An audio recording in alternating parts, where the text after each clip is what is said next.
wabarakatuh. Perkenalkan, nama saya Nia Wulandari dengan NIM 06021182530061.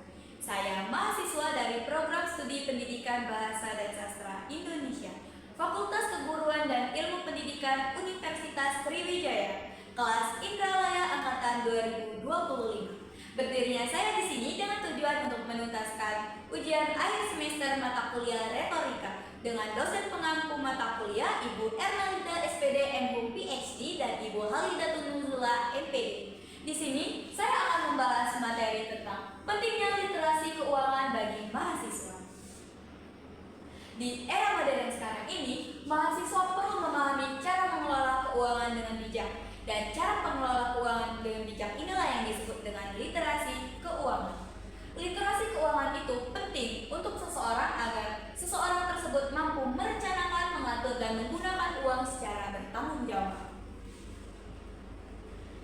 Pengertian literasi keuangan. Menurut OJK atau Otoritas Jasa Keuangan, literasi keuangan adalah kemampuan seseorang untuk memahami dan mengelola keuangan pribadi dengan baik, termasuk cara memperoleh, cara menggunakan, cara menabung, dan cara berinvestasi. Tujuannya agar seseorang tersebut mampu mengambil keputusan yang bijak dengan keuangannya tersebut. Di sini ada pentingnya literasi keuangan. Pertama, mencegah perilaku konsumtif. Jika kalian semua tahu pentingnya literasi keuangan, tentunya kalian akan tahu membedakan mana barang yang dibutuhkan dengan barang yang diinginkan, sehingga kalian bisa mengatur keuangan dengan lebih bijak. Selanjutnya ada membantu membuat rencana keuangan. Dengan rencana keuangan, kalian lebih tahu apa saja yang kalian butuhkan lalu membeli barang-barang tersebut, sehingga tidak ada keteledoran dalam membeli barang dan tidak ada perilaku konsumtif untuk menghabiskan uang. Selanjutnya itu mengajarkan pentingnya menabung dan berinvestasi. Dengan literasi keuangan, kita tentunya tahu daripada membeli barang-barang yang kita inginkan, lebih baik uangnya kita sisihkan untuk ditabung atau diinvestasikan agar uangnya lebih berguna untuk masa depan. Selanjutnya yaitu menghindarkan dari utang dan penipuan. Dengan literasi keuangan, kita dapat membedakan mana yang benar dan mana yang salah. Jika ada tanda-tanda penipuan, lebih baik kita hindari daripada kita terjebak. Selanjutnya yang terakhir ada mempersiapkan masa depan yang lebih aman secara ekonomi. Sudah disebutkan di bagian menabung dan berinvestasi tadi, jika kita rajin menabung dan berinvestasi, jika mengalami keperluan mendadak, kita sudah memiliki uang simpanan untuk diberikan atau dapat dijadikan sebagai cadangan uang mendadak agar kita tidak menyusahkan orang tua kita lagi. Dapat disimpulkan di sini, literasi keuangan itu kunci kemandirian ekonomi, terutama untuk mahasiswa. Di sini ada komponen literasi keuangan. Yang pertama tentang perencanaan keuangan, kedua pengelolaan keuangan, ketiga menabung dan investasi, keempat pemahaman produk keuangan, kelima perlindungan keuangan. Yang pertama tentang perencanaan keuangan. Di sini kita dapat menentukan tujuan dan cara penggunaan uang. Contoh besarnya ini kita bisa memiliki, semisal mahasiswa memiliki uang jajan sekitar 1 juta, nominalnya 1 juta per bulan. Lalu dialokasikannya sebesar 600.000 untuk membeli bahan makanan, 200.000 untuk ongkos, dan 100.000 ditabung, dan sisanya untuk dijadikan uang mendadak. Ini bisa kita tentukan tujuannya agar uang tersebut tahu arahnya kemana dan tidak mengalami keteledoran. Selanjutnya pengelolaan keuangan, mengatur pengeluaran agar tidak boros. Dengan menentukan tujuan dan pembagian keuangan tadi, kita tahu arah uangnya kemana dan tentu saja kita tahu keuangan-keuangan yang digunakan tersebut ada arahnya dan tidak ada perilaku konsumtif yang dilakukan.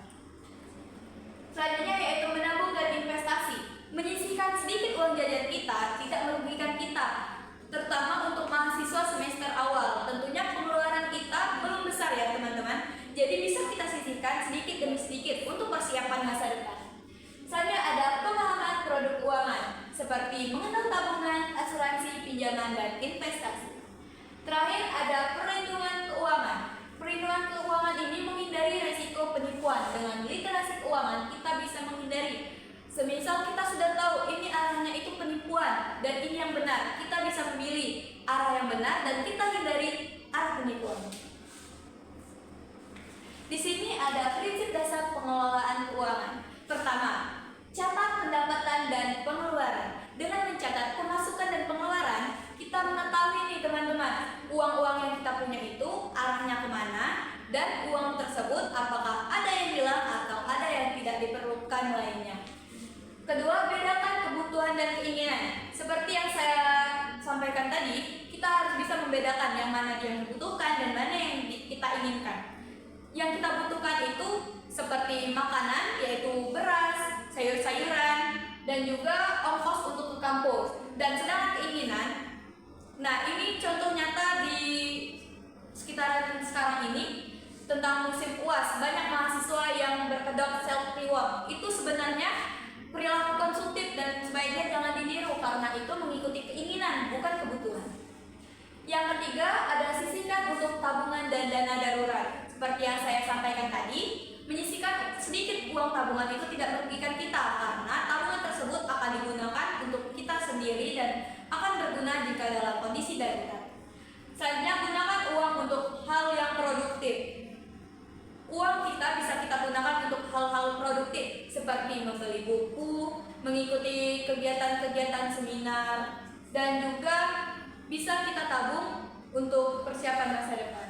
Dan terakhir, hindari hutang konsumtif. Jika kita mengetahui pengelolaan keuangan, tentu saja kita bisa mengelola keuangan yang bijak, sehingga kita tidak perlu berhutang kepada orang lain. Sedikit tapi terencana lebih baik daripada banyak tanpa arah. Selanjutnya ada manfaat literasi keuangan. Pertama itu hidup lebih teratur secara ekonomi. Jika kita mengetahui literasi keuangan, kita tahu per bulan kita habisnya berapa, kebutuhan kita berapa, dan uang yang berlebih itu berapa sehingga bisa kita tabung. Selanjutnya, tidak mudah terjebak hutang. Dengan mengelola keuangan dengan baik, tentu saja kita tidak memiliki hutang ya teman-teman. Karena apa? Karena kita sudah menyiapkan keuangan dengan bijak. Selanjutnya, lebih siap menghadapi kebutuhan mendesak. Ketika ada tiba-tiba kebutuhan mendesak dengan jumlah yang cukup besar, uang tabungan yang kita sisihkan tadi bisa dipakai dalam kebutuhan tersebut. Selanjutnya ada dapat berinvestasi dengan aman. Dengan literasi keuangan yang baik, kita mengetahui tempat investasi yang benar itu seperti apa dan tempat investasi yang salah itu seperti apa. Yang terakhir ada membentuk kebiasaan finansial yang sehat sejak muda. Sebagai mahasiswa, kita tentunya harus membedakan yang mana yang bisa kita gunakan dengan baik dan mana yang tidak baik sehingga keuangan kita lebih aman untuk masa depan. Ini ada dampak rendahnya literasi keuangan. Jika kita mengalami rendahnya literasi keuangan, kita akan mengalami pemborosan dan gaya hidup konsumtif. Jika mengalami gaya hidup konsumtif, maka uang kita tidak tahu arahnya kemana dan kita tidak tahu cara pengelolaan keuangan yang baik. Selanjutnya ada mudah tergoda penipuan dan investasi atau semacam scam ya teman-teman. Ini banyak di media-media online. Sebaiknya kita literasi dengan baik sebelum kita terjebak. Selanjutnya, tidak memiliki tabungan atau dana darurat. Jika keseringan memiliki perilaku yang konsumtif, tabungan-tabungan yang telah kita tabung, pasti pemikirannya, aku pakai dulu aja nih uangnya. Jangan ya teman-teman. Terus ketergantungan pada utang. Jika sekali kita berhutang, kita akan mengalami sepertinya pinjam lagi aja, dan pinjam lagi aja. Dan lama-kelamaan utang tersebut akan menumpuk. Dan terakhir, tidak mampu mengatur prioritas keuangan. Di sini tidak bisa membedakan apa yang lebih penting untuk dibeli dan apa yang tidak penting. Jadi, rendahnya literasi keuangan bisa membuat rentan masalah ekonomi. Contoh literasi keuangan di kehidupan sehari-hari. Pertama, menabung uang saku di bank. Kedua, mengatur pengeluaran harian. Ketiga, membuat catatan keuangan pribadi. Keempat, menggunakan dompet digital secara bijak. Kelima, berinvestasi kecil, misalnya reksadana atau tabungan emas. Di sini kita bisa mengibaratkannya seperti penggunaan dana. Di dana itu teman-teman kita bisa menabung, bisa berinvestasi, dan juga bisa membuat catatan keuangan pribadi karena